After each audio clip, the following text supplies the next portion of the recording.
All right. I'm going to, well, let's see. Jason Gailliot. Where should I go with this one? So I'm at, it's probably a good starting up point, Andy. I met Jason because I interviewed with him. How long was that? 5 years ago? 2008, I think. 2008. He was just putting. Were you at Homestrong then? Was you working at Preferred Group Properties? Preferred. Yeah, So PGP. So I was shopping for a place to hang my license, and Jason was the mover and shaker with all the listings of all the rehab properties. So I showed up on his doorstep of his and about 5 other people, and he had a pretty good system in place. I ultimately chose to go somewhere else, but I ran into him then. How did you call me recently? Called you. I got your email about the 80% ARV financing. Oh, sweet, those work. Okay, so call them right away. So I'm not going to pretend to know his entire history, other than the fact that if anybody's ever been to Club Metro, Jason was a promoter for that place. That's way back in the day. So Metro Motocross Night. He's pretty good at meeting people and promoting things. That's why he tends to get the deals. Go kind of give us a rundown of. Start with how you ended up in real estate. Just at the very beginning, how did you even get in this field? Well, I just graduated college, Cal State San Bernardino, and was dealing poker. And I graduated with a marketing degree and made more money dealing poker than I'd ever make with my marketing degree. So that was kind of disheartening. I had some friends that it was a director's mortgage. They pulled me in, and I worked for them and got my real estate license, did mortgage with them for about 3 months, realized I didn't like the owner of the company, so I left. And then went to Buy America Real Estate, Mark I Mortgage. Did mortgage for quite a few years, then got into doing real estate, then got in with the investors. So you can still have a full sleeve and do mortgages and no one cares? Yeah, when I first started, sleeves were down. Later on, they got easier. I wore flip-flops my entire career, and I think I did it tonight as an example, and I've still done not a million, but a lot of deals with flip-flops, so I think it's another one of those same things. Okay, so you ended up at the mortgage place. There had to be a turn from mortgage to like investment side, right? Well, I did mortgage and real estate until 2006, and personally I had 6 houses right up there. Bought our last house December 15th, 2006, and then the market fell apart right after that. So ended up losing most all those houses, kept on them for quite a few years, but moved to Temecula 2006 as well. Grew up in Cucamonga, and that's where we were originally out of. When I got out there, I put an offer in on a house with Preferred Group Properties, and the main manager, broker over there, Kevin Sanchez, called me up and said, hey, I got a great opportunity if you want it. Come on board. They were out of Aliso Viejo, so I drove out and interviewed with them, and it was an incredible opportunity. Over the next 2 years, I sold 450 homes for them. They were all flips, managed from acquisition through rehab to the exit. Had 2 offices and about 18 agents that worked for me. And that's when I met you. So I remember when I interviewed with you, you said something about them having 2 different arms for selling properties, like 2 different ends? Yes, so a lot of stuff that they were buying at the trustee sales. They were one of the biggest, most successful companies doing it. And a really great group of people, to be honest. And they're some of the best people I've met, which is nice, because a lot of times when you're dealing with people like that, they're doing that kind of volume. They've got big egos or what have you, and these guys were just really good all-around guys. I would say 80% of what they purchased, they would flip and rehab themselves. 20% they would wholesale out to partners of theirs for $5,000, $10,000 a property, and then we would manage both of those.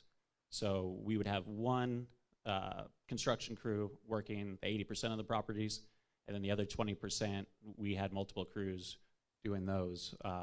And you could tell the difference, though. Anything that was in the 80%, you walked into one of our houses, you knew right away this was a PGP house. Everything was really clean, done the same paint, same color schemes. The other 20% were, you have 3 different contractors doing them, so the fit and finishes were different. Or on the other end, were they low end or higher end? Anything, but both anywhere from low end to at the time, I think the biggest I did for them was $2 million property in Canyon Lake.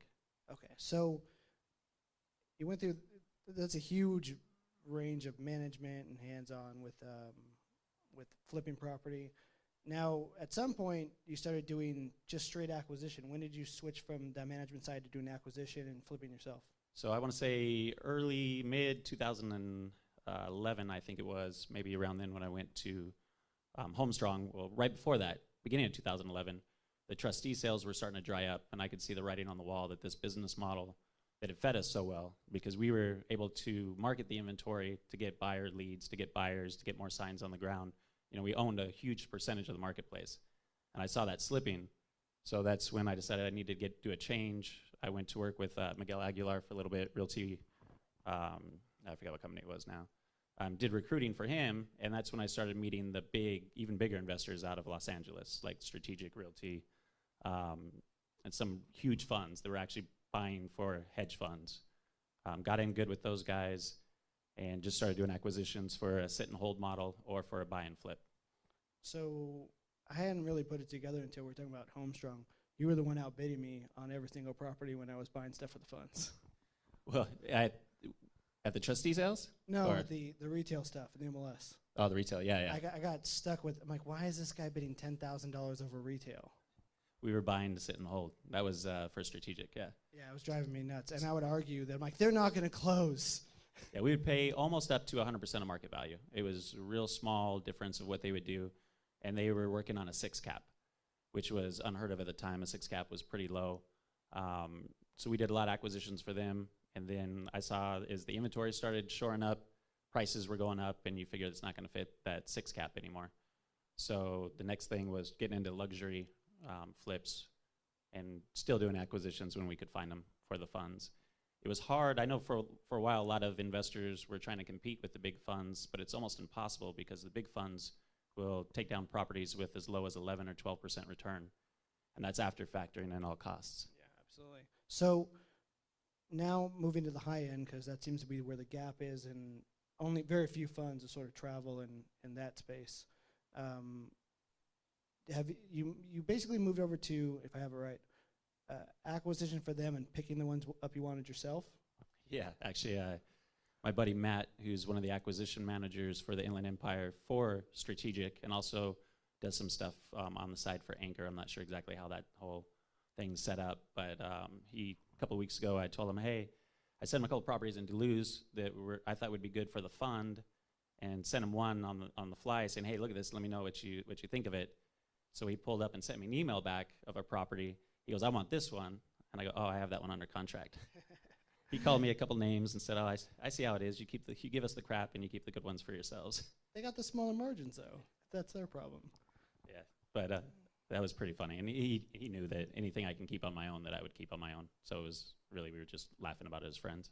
So you're mostly Temecula, Murrieta, Duluth, La Cresta, that region now?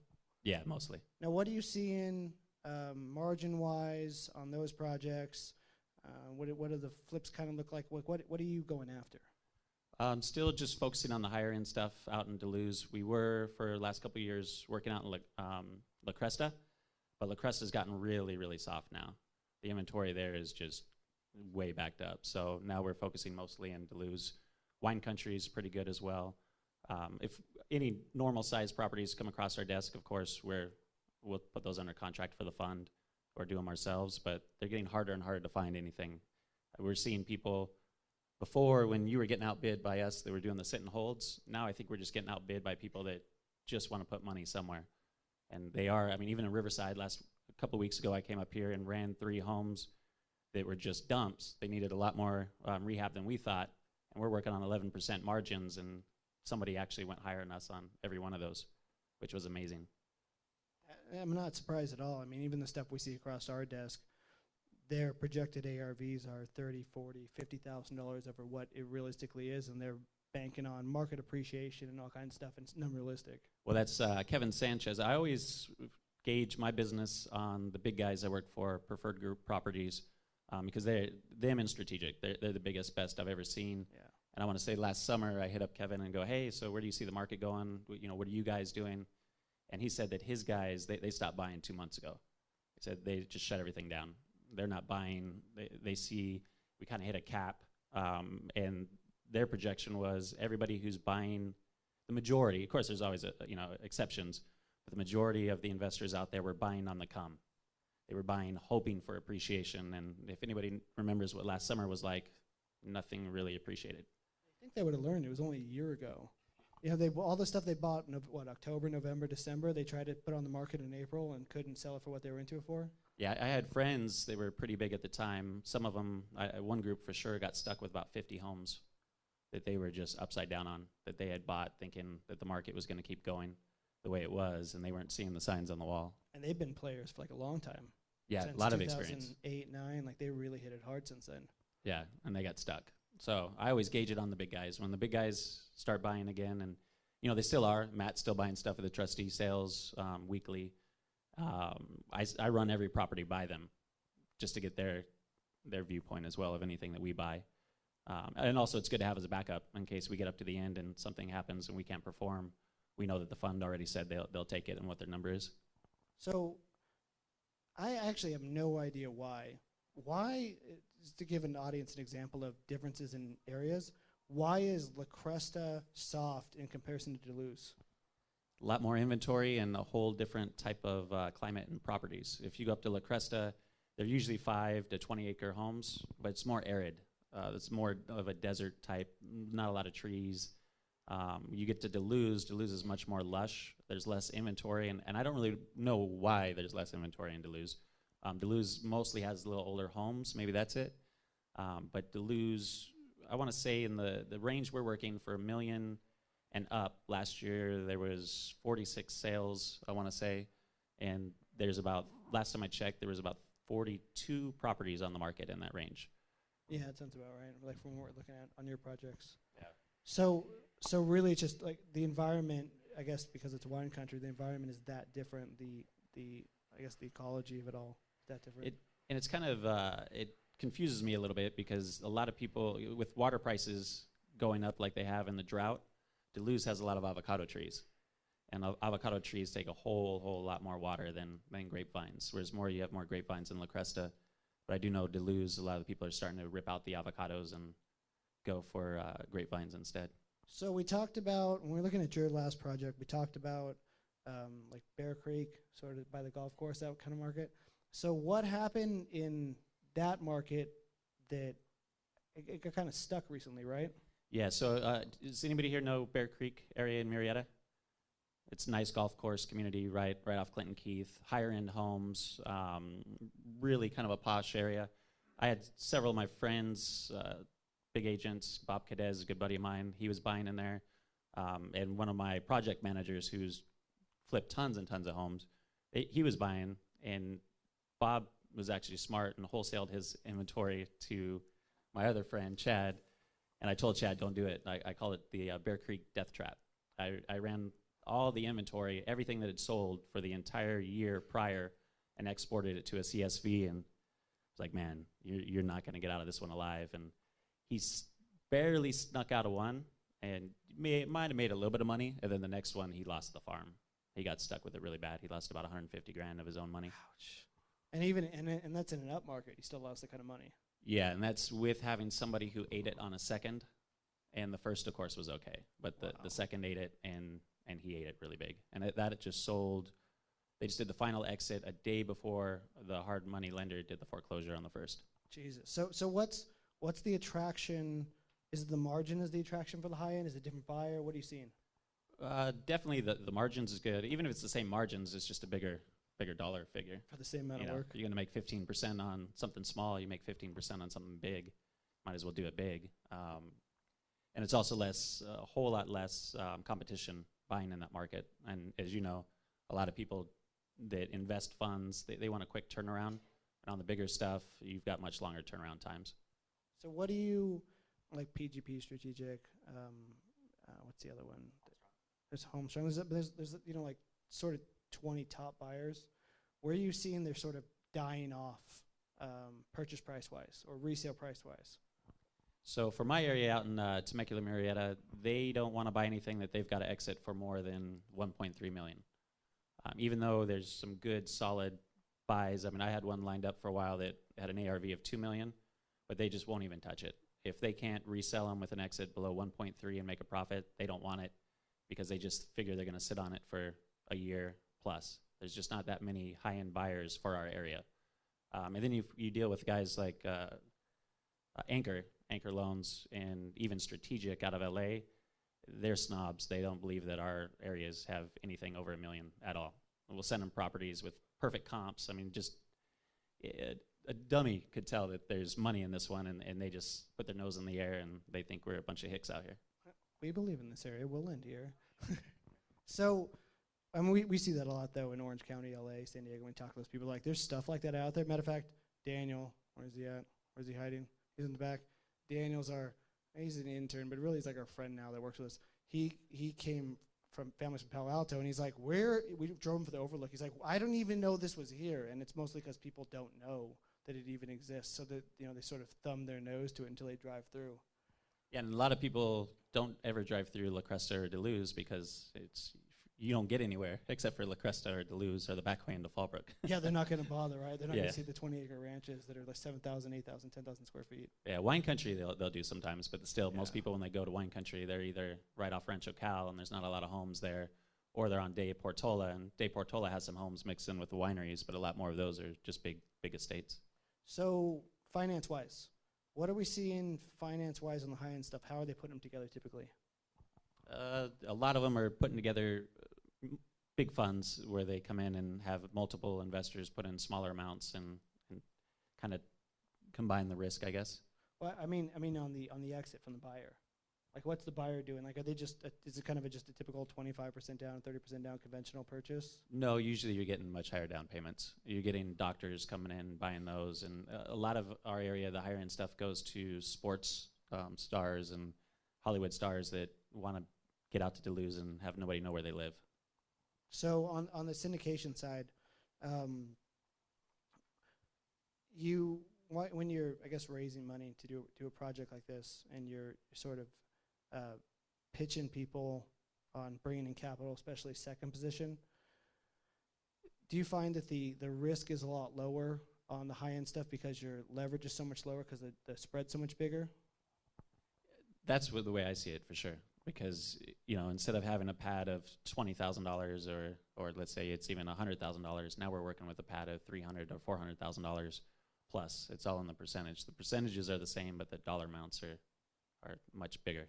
No, I totally agree. You can take a hit, $100,000 hit on a project that size, and it makes no difference because you're still making $100,000, and everybody wins. Yeah, even like the one we're working on now, we'll be into it for what, $920.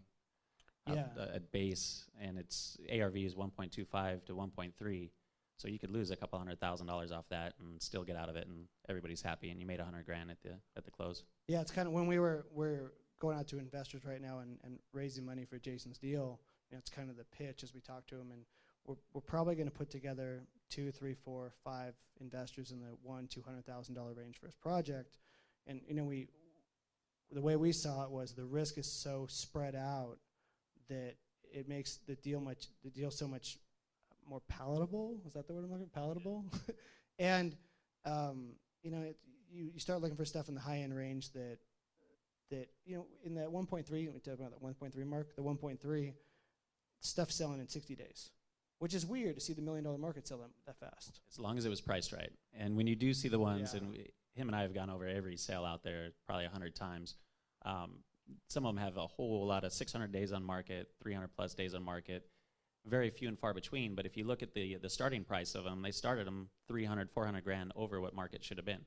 The agent that listed that property just let the client tell them what they wanted to list it at, and it was never a price they were ever going to get.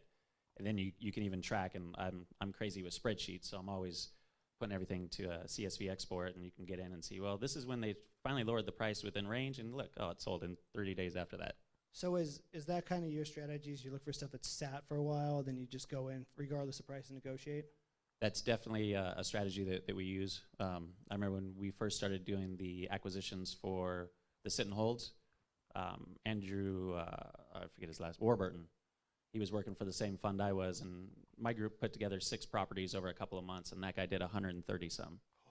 Why? So I scratched my head, I'm like, how in the world does this old man know? What's his trick? How did he do this? So I exported everything to spreadsheets and spent good week, probably solid, drinking vodka, looking at those spreadsheets. Sounds about, yeah. And I've been then it was scratching my head too over that lost commission. And then I looked at it and said, days on market, son of a gun. Yeah. Oh, so it was all the long stuff, and he went and pitched it low. He searched days on market first and then made lowball offers. And that's kind of how I started up in Duluth this last time, is look at days on market and say, okay, this is what they should be priced at. This is where they're at. I'm going to come in $100,000 under what I think it would be worth on my end. And if they respond, then, hey, we got a live one. So when you're going through, I guess, through the MLS or whatever system you use, is there a particular system you use to find a deal? Or you just comb through the MLS every day? How do you make it faster? I use the comb through the MLS every day, and I use narrpr.com. I don't know if you know that one. No, what is that? It's syndicated through our boards now, which is pretty cool somehow. And it's narrpr.com. And it's like a Zillow for agents, but it's way, way more accurate. We all know Zillow sucks when it comes to values. So agents can use it, or anybody, or? Yeah, as far as I know, you've got to be an agent to be able to get into it. And I could be wrong, but that's usually, if I'm dealing in an area I don't know or a neighborhood I don't know, when I see a property on the MLS that I think looks good, before I run my own comps, I'll throw it in NAR/RPR just to get a feeling for, if that system says it looks good to you, then I know, okay, I can take some time and do some comps. Really? Or if it's an area I know, like Duluth, most of Temecula, most of Murrieta, where I'm really entrenched now, I'll just go straight run my own comps. It only takes a few minutes. So NAR/RPR, does that have any limitations with like multiple logins? If 3 people worked with an agent, could they use that system? I know I'm in it all the time, and so is Brandy. She uses my system the same. Okay, so you can just do it. Yeah, as far as I know, I've never been kicked out of it when she got into it, like the MLS. Yeah. But I can't say that I ever known if we're on it at the same time, because we work from separate offices. Okay, so if you want to use the system and you have an agent friend, you could probably get them to sign up for it and just use their login. It sounds like multiple people could use the same login. Yeah, and I bet your agent buddy probably doesn't even know it exists. So if you turn them on to it, they'll thank you for it anyways. See, Ccalm Source, what I say, we're talking about it earlier. Ccalm Source. NARRPR.com, NARRPR. And it's probably the most accurate system I've seen. It's still never 100%. And you can even, what's really cool, which I recommend, when we were doing short sales, selling short sales to investors, we would pull up values on NARRPR, and you can move adjustment sliders over for it being a nicer area, whatever you want. And it gave us a third-party kind of evaluation of the property value. Okay. So as long as that was in close to where our investors were coming in with their offer, if we ever got taken to court by the bank saying, hey, you were trying to lowball us, pull one over our eyes, we'll say, look, we got this third party, totally nothing to do with us, valuation of the property. I like it. That's clean. Yeah, a lot of people got burned with doing the short sales and flips. Yeah, at least that helps like a validation. You did some research and provided the documentation, so you did due diligence. Yeah, and if we ever saw a huge discrepancy between that, we would walk from the deal, because nobody wants to look over their shoulder the rest of their life thinking they're going to get burned by a bank. That's a good way to stay safe. I wouldn't have thought of that. That's a really good tip. A lot of people, there are people who on the short sale side, you probably knew of them. They had attorneys in house and escrow and everything, and they sort of worked deals that nobody was aware of, and it was really an underhanded process. Yeah, they greatly undervaluated the properties, came in with lowball offers, and then knowing that they never really marketed the properties on the market, sold it to their in-house investor, who then fixed it up and resold it for a profit. I know a lot of those guys actually got looked into by the FBI. A couple got slapped on the wrist pretty hard. Everybody lost their accounts. There's a bunch of stuff going on. Yeah. Okay, so since we're got a full gamut of, you know what, let me just ask. In this audience, how many people have flipped a house? Okay. How many people want to flip a house? Okay. So let's start from, if you were brand new, I love the way it looks, brand new, what would you do today? Well, actually, when I was in the restroom, I heard somebody talking to somebody outside too, and they gave the same advice. Start with wholesaling. If you do some wholesaling, bird dog some properties, send them to investment groups, send them to me, send them to you, and take a flat fee off the top, whether it's a point, whether it's $5,000. Kind of get your feet wet doing that, get some successful ones underneath you that you've been able to pull off with the investors. And you'll learn a lot, because the investors, I don't know how many times, especially when we were trying to do LA, I spent a lot of time trying to flip in LA, and I got slapped around about too many times to count by the big guys out there because I don't know LA. I learned a lot about LA, and finally what I learned is I don't know LA. I'm going to stay out of LA. But they sort of, when you send them a deal, they kind of punk you. Like, you thought you had your valuation correct, but you had no idea how they look at it. They're brutal. Yeah, they'll come back. No, you're a dummy, and this is why. So let me actually, so I was talking about this earlier. When you have a deal, wholesale deal, what is that, from the second you find that deal till you present it to the investor, what does that process look like? And I don't mean evaluating. I mean, like how do you let them know about the deal? Simple email. It's an email, hey, interested in this? Either I have it under contract, I don't, depending on where you're at with your investors. A lot of times you need to have it under contract if you're just starting to work out with them because you don't want to trust that they're not going to just circumvent you and go right to it. And I just say acquisition price. Well, actually, I start with acquisition price, what I think they can get it at. Then I'd say the rehab amount.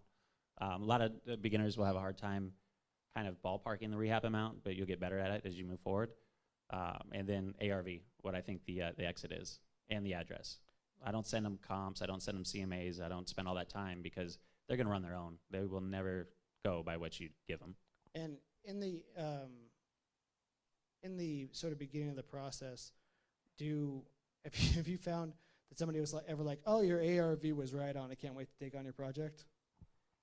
I have had some come through where we've been dead on. After a while, right? After a long-term relationship. Yeah. In the beginning, they're like, no, you're dumb, and you have to argue one way or another. I don't even argue it then with those guys. It's not worth it. You'll never change their mind unless there was something they didn't know about. But on my side point of view too, last year we did some big events and trained a bunch of realtors to go out and bird dog properties for us. We did the Wine and Dine event out in Temecula, had some funds out there, and I don't know how many agents sent me deals. This is a great deal. This is a great deal. I'm like, it's like 40 grand over market value on a $300,000 home. You're crazy. What are you smoking? It was bad. And you'd hope that these agents would get better at it, and 90% of them, same stuff. And finally, I just, don't send me anything again. It's not worth it. So I don't have an answer to this question, but I'm curious what your opinion is.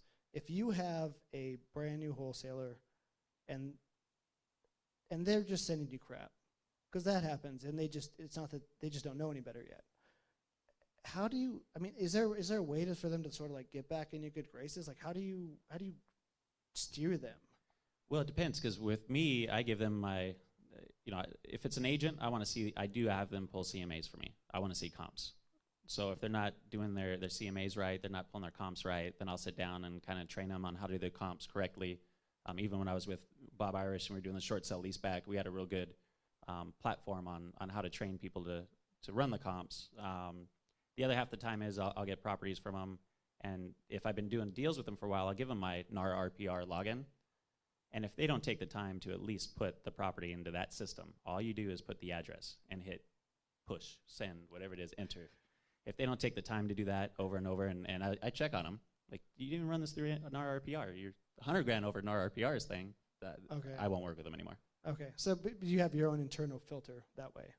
Yeah. Okay, so wholesaling, now if somebody brought you a deal from the relationship side, right? Somebody calls you up and says, hey, Jason, I got a deal for you. Do you care if it's under contract or not? Or I mean, did you have any incentive to burn the person bringing you the deal? No, I've never burned anybody on that side, because you're going to burn them once and they never come back. Yeah, and I prefer them not to have it under contract, because either we're going to flip it ourselves, or I'm going to send it to one of the 3 or 4 funds that we work for, or I'm going to send it to all and see which one wants it, which one will pay us the better wholesale fee above and beyond. So if it's under contract, we're limited. And if it's a short sale, it's under contract. You can't change that. You can't assign it. You can't buy it, hold vesting in anybody else's name. There's a lot of liability there and illegality. Yeah, it'll doing double escrow or anything like that will like show through really quickly. Yeah, so I prefer them not to be under contract. The best are off-market deals. Those are the ones where you can get the best spread. And if you can find properties before they're on the MLS, because I can almost, about 90% of the properties that are on the MLS that look like they might be decent, I can almost guarantee you each of the funds has already seen it, and they didn't want it for some reason or another. And they sent an automated offer that went through their system that automatically went to the agent direct, who could have double-ended it. Yeah, they've already tried to get it, or it wasn't worth their time. So we really, the best is to find stuff that's not on market. Yeah, I totally agree. So off market, where have you found, like, since we're telling stories, what's a good story of how you found something off market, like an interesting way where there's a big spread? You got anything?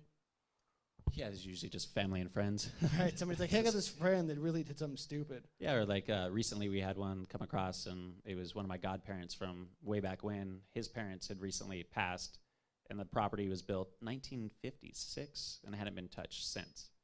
So I was, hey, Jason, I want you to list this for me. And we looked at it and said, well, I can list it for you, and I can also double end it right now to an investor. And it was done in 15 days, which was nice and easy. And we left it on the market after we knew we had the investor's offer.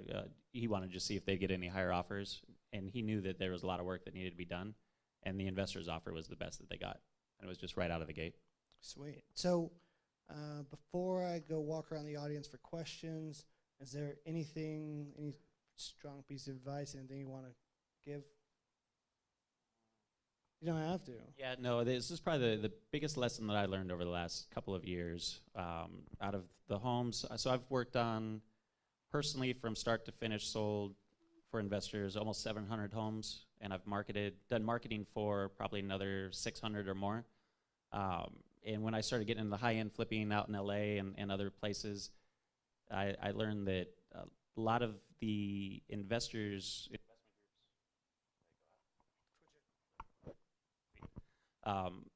we would lock down properties. The big funds wouldn't want them, and I would think, well, these guys don't know what they're doing, even though they've done more properties than God probably. And I would get all these other investors saying, I'll take it, I'll take it, I'll take it. I have not closed one ever with anybody that was not a reputable company, that was not somebody, an actual fund. There seemed to be, I know back in the 2008 time, the big chain, the circle jerk kind of was the tapes of properties. Everybody had a tape, and at the end you came right back around to your buddy, and that's where it started, and it just went around, and there was no tape. Well, that's the way it is with a lot of these people that say they'll buy houses, they flip houses. We'll do it for you. I had one time, actually twice on the same property out in Hollywood Hills, I had 30 grand in escrow as an EMD, and I had probably 12 to 15 people say that they would buy it as a wholesale deal, and nobody ever performed. So stick with the people you know, with the groups that are reputable. Don't fall into that little circle jerk. It's big waste of time. And if the big guys don't want it, chances are nobody's going to want it. Does it work now? Yay. Okay, so that being said, before I ask questions, how do you find, we're sitting here, we're in this meeting, great, but how do you find these investors? The ones that are actually buying, the ones that are legitimately buying deals? Well, that's probably a pretty good question. I spent a lot of years getting to know who they are and where they are. So I would say if any of you find properties and you want to know who these investors are, contact me direct, and I can kind of do a soft handoff. But the big guys, the really good guys, you'll never find on your own. So I'll give you a little tip related to that, the way I find guys, because I have to send them information on our loan product or get them to come here. On Property Radar, you can log in and search for recent transactions. You can look for properties that were purchased in under 120 days and are currently listed. And that will give you all the properties that are being flipped right now that are on the market. Then you can export that list, and it gives you all the names of the corporations. Then you got a lot of homework to do. But that's a good starting point. And you will realize a lot of those too will be bought in trusts named on the street of the house was. And that was my big guys out of Orange County and stuff. Yep. You would never find them because everything they bought was Maxwell Trust or whatever. And it goes to like a random address that's some attorney and so on and so on. Yeah, but your advice is perfect for them to get, I would say, 80% of like the medium-sized investors, yeah. The ones that are actually actively buying 20, 50 a year, something like that. So I'm going to go around the audience. If you put your hand up if you got a question, I'll bring the mic out to you. Of course it's Andy. Andy's always first.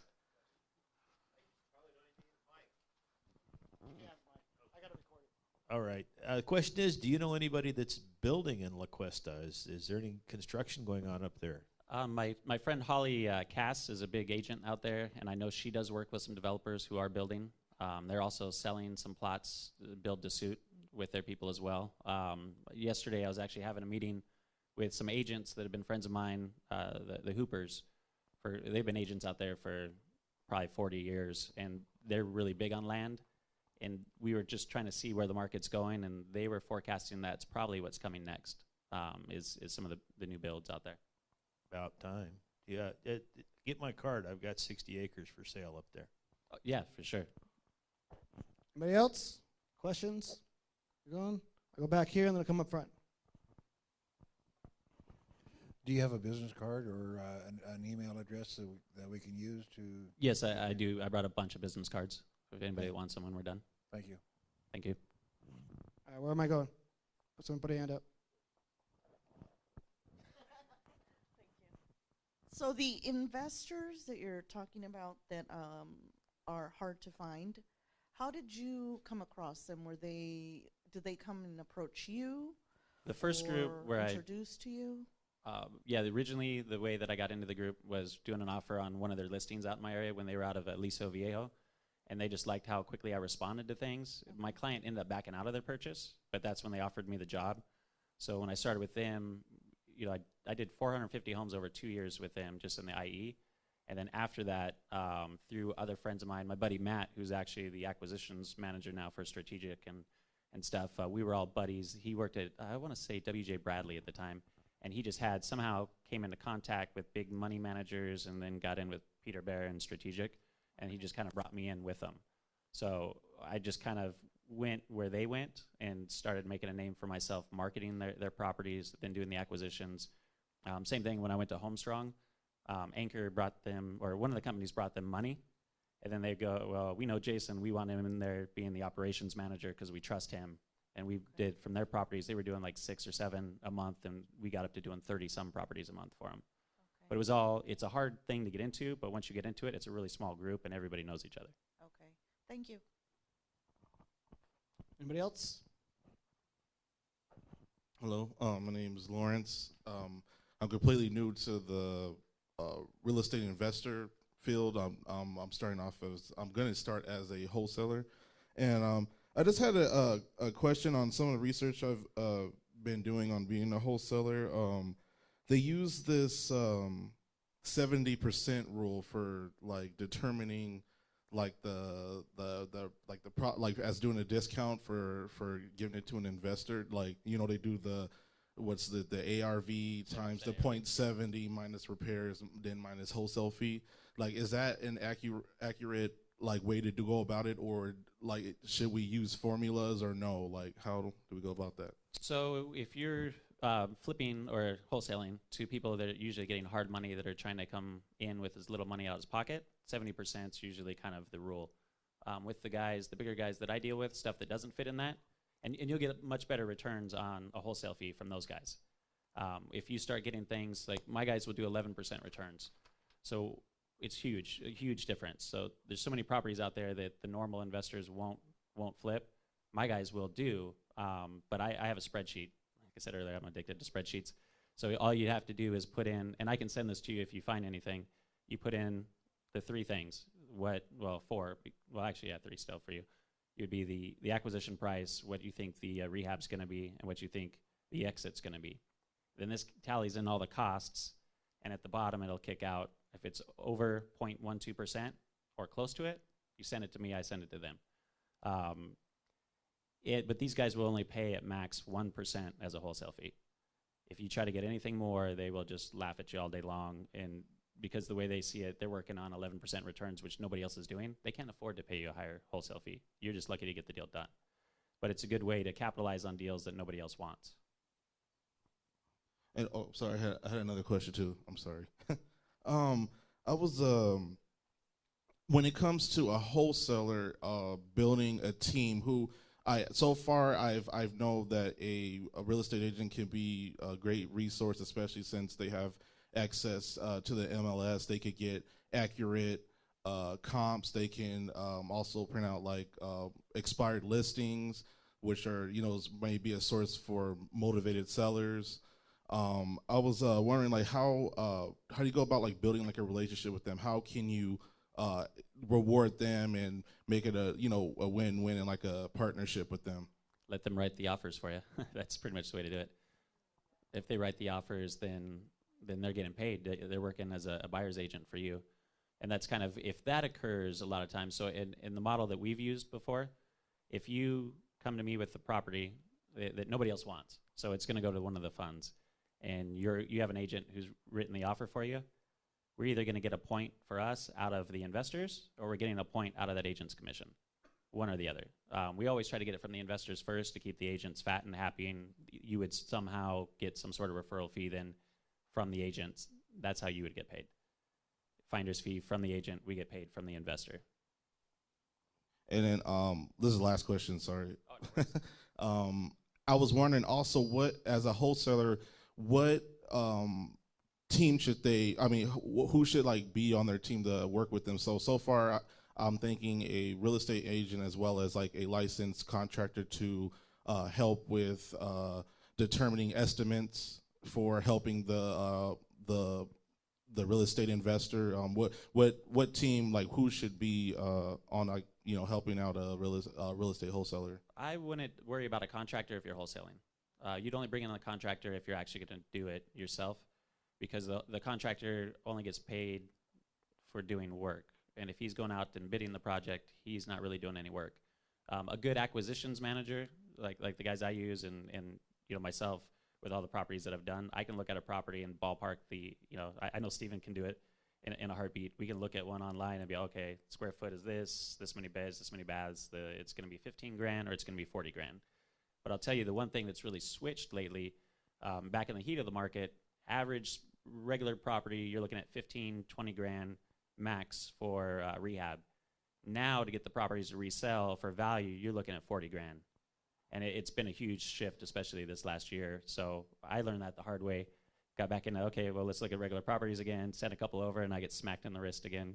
What are you thinking, man? It's 40 grand now. Just because the market's that much more competitive. But definitely, I would, you would need to have a good agent on your side, and you need to have good acquisition specialists or an exit, you know, an end buyer that you're going to send them to as a team. Other than that, you don't need a lot, other than if you want to bring in extra bird dogs to go out and help you find properties, you know, knock on doors, run expired, so whatever your system is for finding them. All right, thank you, sir. Appreciate it. Anybody else? All right, go back this way. Here and then here. I have heard of the term of bird dogging. Could you just speak a little bit more? Because you caught my attention when you said you would prefer that someone come to you with it not being under contract, right? Is that what you said? Right. Yes. Okay. What should we as investors be careful to look out for as we're taking that? When you're out bird dogging, or? Well, when you, I guess, present it to a possible investor. So you don't want to send it out the chain to everybody in the world, for sure, because somebody's going to go in and snap it up if it's a good deal. So that's why you only want to work with people that you really know and trust. You know, again, the guys, it's hard. The guys that I've done business with, Matt and the others that we've done deals now since 2008, we've been handshake guys from the beginning. When we were doing really big with Chase's NSP program, which was a neighborhood stabilization program where Chase was selling properties like 50 cents on the dollar to nonprofits, each of us, we all put together something that could have made us millionaires over the next couple months had Chase not changed their whole program. But it was all on a handshake. And each of us had ample times that we could have burned one another, and none of us ever did. So we've just always stayed a group, and that's really rare to find. But the bigger groups, again, the guys that have been doing this forever, they'll never try to circumvent you. But the little mom and pops, they will. And if you're trying to, you know, find an end buyer through the chain, through the kind of circle jerk is what I call it again, you better have that under contract, because you can bet you send it to one person, they're going to send it to 3 or 4. And if that ever came across my desk from somebody I didn't know, and I guarantee it does, I've seen my own properties come back on my desk through an email saying, hey, isn't this yours? Yep. Yeah. And it's just, nobody has it locked up. Everybody, you know, I had these ones locked up, and somehow it came back around the chain to my desk saying that they would oversell it to me, like you're saying, for what the heck? So, yeah. Just, you got to really know and trust the people you're working with. Otherwise, get it under contract. But if you have it under contract, you've got skin in the game, because you need to come in with the EMD within 3 days and earnest money deposit. So, yeah, either you're putting in your EMD or the investors are. If the investors are, then that gives you 3 days to find it, you know, to find an investor. So. You know, speaking of, I'm hearing some controversy about if you're doing wholesaling, you really should have a real estate license. That's very true, actually. We have this conversation quite often, especially with my escrow team. Friends of ours that have been wholesaling forever that used to be flippers and now they're doing a whole lot of wholesaling. They can't get paid through escrow. There's legal ways for you to get paid if you're wholesaling, but you have to set it up properly. And any of the big guys know how to do this, but escrow will never and should never pay a wholesaler through escrow because you're not licensed. Can you talk about disclosure to get around the secret profit issue? You know, if you're a licensed agent and you're wholesaling, how do you disclose? I don't want to put you on the hook legally. I want to get an idea what people see. Well, when we were doing them before and wholesaling to the other investors, it was going to a corporation. So when I got paid or when we got paid, it was a corporation for the work that we did. Or the big one was on short sales. We would, when the laws changed, and they changed pretty quickly, we would never get a wholesale fee on a short sale ever. Our investors wouldn't pay us. We wouldn't ask for it because that's an undisclosed fee that wasn't on the HUD that at some point can cause you quite a bit of legal liability. So never ever take a wholesale fee on a short sale. You got to find out another way to get paid. Okay. Jason, I know we've been talking all about residential, but I had a question. Do you ever come across commercial investors or developers? Yeah, one of the funds, the big one out of LA, they'll do anything if it makes money, if it makes sense. I mean, they've done car washes, they've done, you name it. So Looking for a developer for a senior building. I've heard, actually it was about 2 weeks ago, I had a conversation about some big group coming in and buying lots of properties and turning them into senior developments. But more of a hospice, I think it was. This battery, I think, is gone. It wasn't the EB5, though. I don't know who it was. They didn't know that it was a project they were doing in Lake Elsinore, and it was a huge, huge project. Touch on since you're talking about EB5. So there's a bunch of sites. I have the info if you need them on how to find EB5 offices. It's a very, very interesting niche. But we come, well, there's a lot of people now going into the senior community stuff, hospice stuff, but they're like, the deals never seem to get put together. This one that they were putting together was some sort of a paid up front 1-year lease. It sounded really kind of sketchy to me, but it was a big, big deal. And the people are like, hey, if we're getting paid a year in advance, what do we care? No, exactly. Except you may never get a year after that. Yeah, right. Questions? More? Back?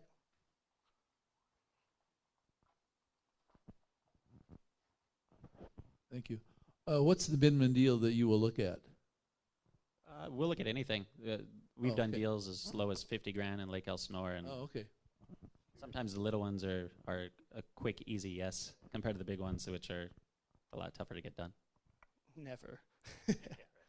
Questions? Good. Good. Going once. All right, let's give a round of applause for Jason. Thanks for coming out.